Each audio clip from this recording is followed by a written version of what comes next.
class. So today we're going to talk about actions of tell me what muscles flex the elbow. Oh.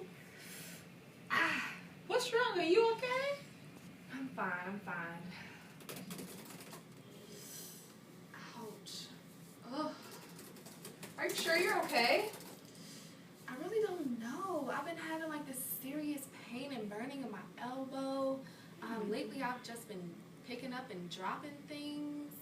In the morning I've had like stiffness, my elbow. I really don't know. Let me look that up for you. You know what? That sounds like lateral epicondylitis. Lateral epicondylitis? What is that? Morning class. Today we'll be presenting on lateral epicondylitis. My name is Hawa Conte. My name is Alyssa Hank. My name is Sharice Jones. My name is Chidebara Koronko. And we're going to go ahead and get started. So what is lateral epicondylitis? Lateral epicondylitis is the most common overuse syndrome. Also known as tennis elbow, lateral epicondylitis can be described as inflammation of the tendons which connect the forearms on the outside region of the elbow. And as you can see here, we have an illustration. So what are some common causes of lateral epicondylitis? Lateral epicondylitis can develop as a result of repetitive gripping or wrist extension. Also, excess or repeated stress or sprains cause damage to the muscles and tendons controlling your wrists and fingers. Some common activities which can promote the occurrence of lateral epicondylitis include, but are not limited to, tennis, racquetball, fencing, and weightlifting. Individuals who participate in jobs or hobbies which require repetitive arm movements or extensions are also prone to lateral epicondylitis, and this can include typing, carpentry, and raking, knitting, and painting as well. These people are also at higher risk of being diagnosed with lateral epicondylitis.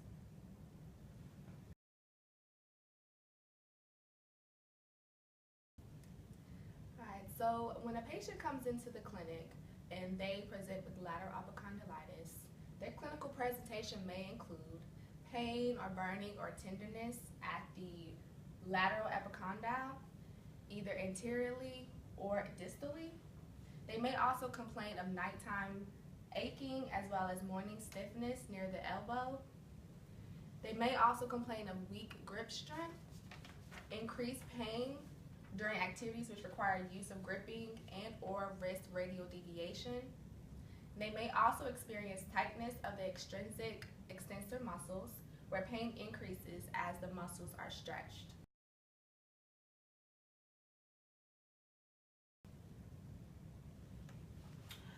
There are numerous treatment options for lateral epicondylitis, but not one single treatment is completely effective.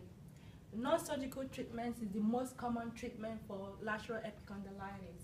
The goal of treatment is to stop the offending activity and also reduce pain.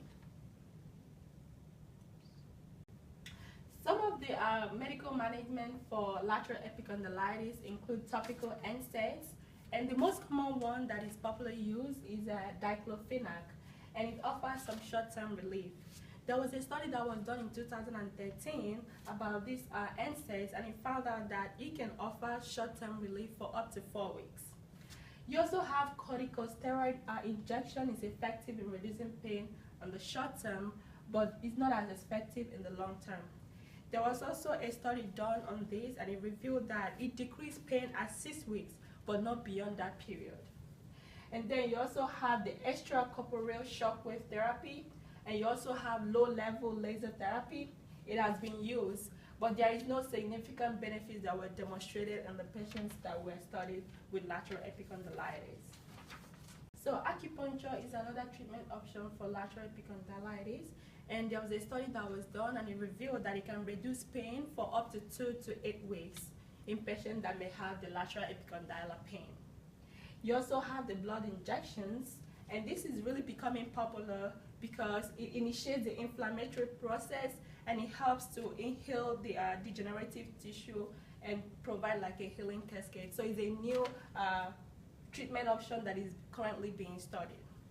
Then you also have the Botox. It has also been found to be very effective for lateral epicondylitis. And also we have surgery. But usually surgery is the last option when symptoms persist after some of these treatments have been used and it still persists, then surgery is usually used as the last option.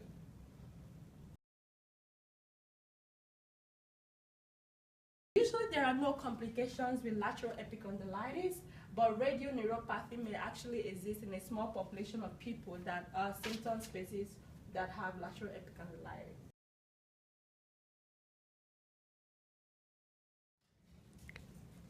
OT assessments for lateral epicondylitis include the Cosines test, Mills tennis elbow test, the patient-rated tennis elbow evaluation questionnaire, and the test is normally used by clinicians to detect whether an individual has lateral epicondylitis. What the clinician would normally do is they stabilize the client's lateral epicondyle with the forearm in pronation.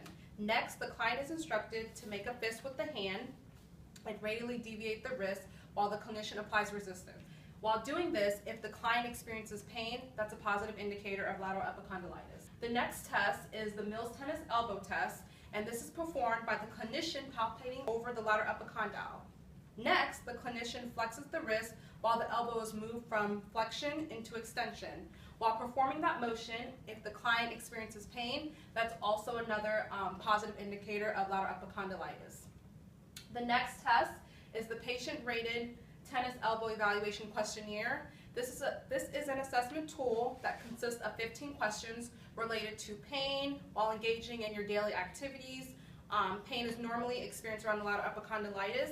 If the client experiences higher scores, that indicates that the client might have lateral epicondylitis. And the last assessment tool is the disability of the arm, shoulder, and hand, also known as the DASH, where the client is asked questions about like pain while engaging in their daily activities, and this can also be another positive indicator that the client may have lateral epicondylitis.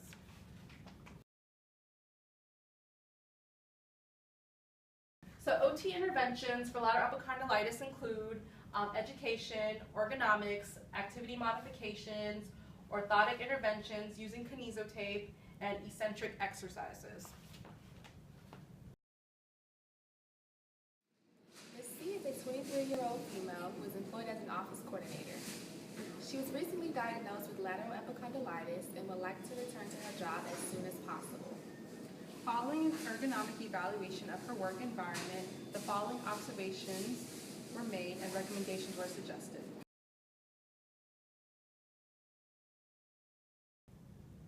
For our site visit, we went to the Association of Corporate Counsel.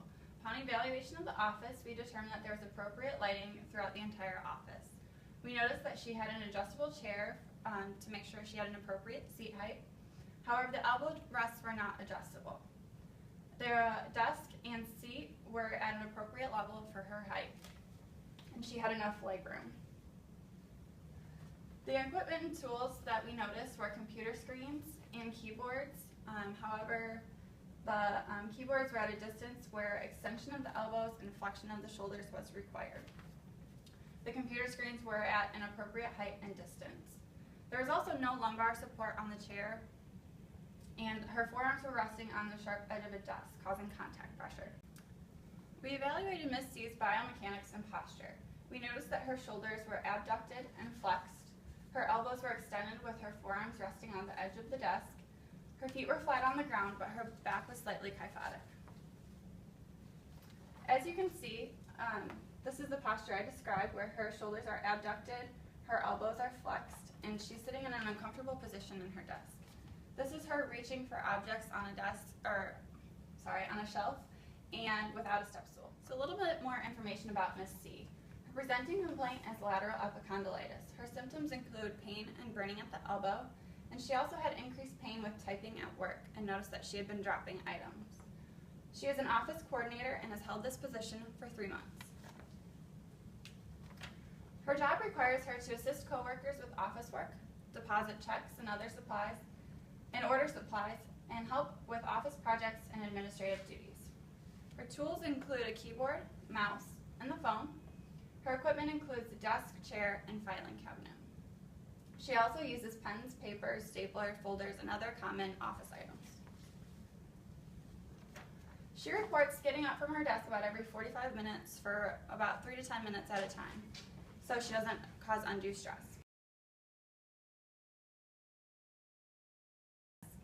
For her equipment and tools, we suggest getting padding for the mouse to support her wrists to avoid that contact pressure.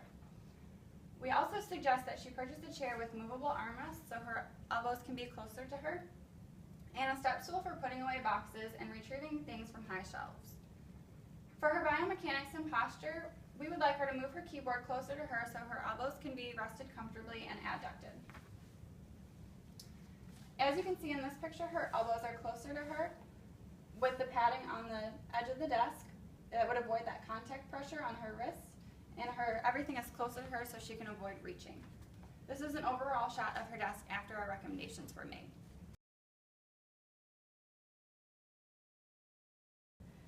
So the Michigan's checklist for upper extremity cumulative trauma was performed with Ms. C, and based off the responses, Ms. C does present with associated risk factors that you would see with an individual who has an upper extremity cumulative trauma.